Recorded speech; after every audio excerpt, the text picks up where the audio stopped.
place at the locations, links to certain YouTubers, and searches are also happening over certain Instagram handles and speeches where provocative content is said to be under lens. Well, Priyank, that seems to be the investigation that has been carried out by the police. We are looking at thorough scanning of the footages, body cameras, even when it comes to online, how the rumors were spread by certain individuals. This is something that the police is now after.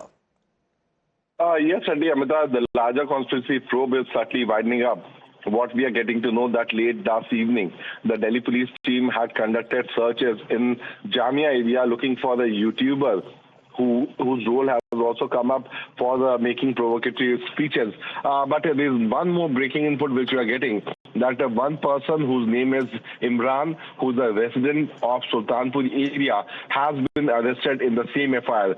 So if you see, outsider role is right now coming up, where not only those individuals who were from the Turkman Gate, which means the Wall City area, have been arrested, but also YouTubers who are from Jamia, as well as one accused who's from Sultanpuri, has also been arrested in this case.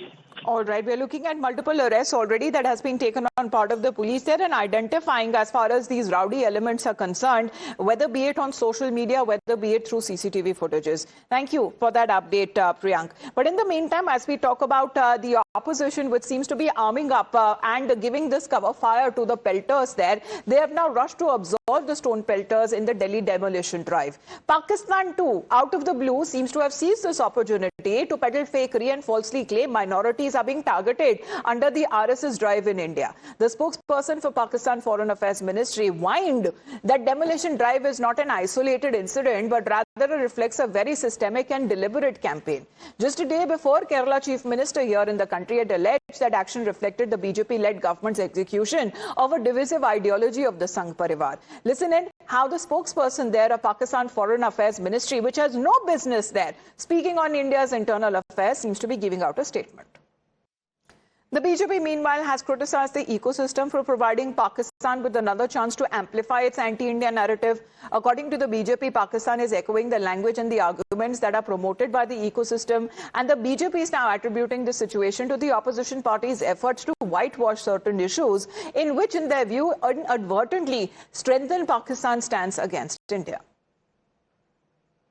According to Congress party, there is secular encroachment and communal encroachment, good encroachment and bad encroachment. So they justify the violence being done in the case of Delhi. They justify all the kinds of provocative statements given in the case of Uttar Pradesh. And when it happens in Bengaluru, that time they say the bulldozer action is correct action.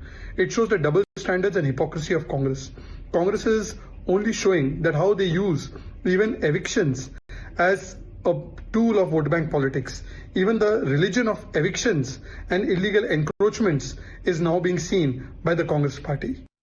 जहां भी मस्जिद है, मदरसा है, वहां पर bulldozer की कार्रवाई करना, इसका मतलब है कि हुकूमत मुस्लिम दुश्मनी पर उतारू है।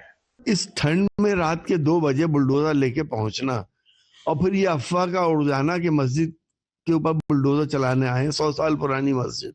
लोगों के पास विचारों में पत्थर के अलावा है क्या? कोर्ट ने कैसे तय कर दिया कि जमीन उनकी है? कोर्ट को यह चाहिए था कि वक्फ ट्राइब्यूनल तय करता, वक्फ ट्राइब्यूनल को नहीं गया। मस्जिदें तोड़ेंगे, कितनी मस्जिदें तोड़ोगे भाई? अतिक्रमण के नाम पर आप मस्जिदों को तोड़ोगे, मदरसों के ऊपर बुलडोजर चलाओगे, यही तो देश में चल रहा है। आप इससे नफरत फैला करके अपना राजनीतिक एजेंडा चलाते हो।